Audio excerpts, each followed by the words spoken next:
Demolition છે પોરબંદરના છાયા વિસ્તારમાં 68 પૈકી એક જૂના સર્વે નંબર અને નવા સર્વે નંબર 75માં 1/6188 એટલે આશરે 10 વીઘા જેટલી જમીનમાં ડિમોલેશન કરવામાં આવે છે। આ જમીનમાં અગાઉ કોર્ટ મેટર થયેલી છે અને કોર્ટમાં અત્યારે ડિસ્પોઝ થયેલો છે કેસ અને સરકારી ખરાબામાં દબાણ હોય દબાણ આજે દૂર કરવામાં આવે છે।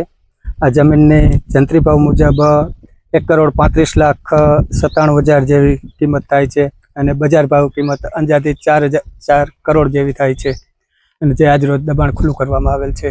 આ દબાણ જૂનું હતું અને આ જગ્યા ઉપર વિચરતી વિમુક્તિ જાતિ માટેના મકાન ફાળવણી પ્લોટ ફાળવણી કરવામાં આવશે। આ જગ્યા ઉપર ઘાસચારો જેમ કે મકાઈ અને જુવારનું વાવેતર કરવામાં આવેલું હતું। ખેતીલાયક દબાણ છે। અપીલ કરવામાં આવે છે કે જ્યાં જ્યાં સરકારી ખરાબામાં દબાણ હોય તે સ્વૈચ્છિક દૂર કરવા માટે અપીલ કરવામાં આવે છે, અન્યથા સરકારી રાહે દબાણ દૂર કરવામાં આવશે।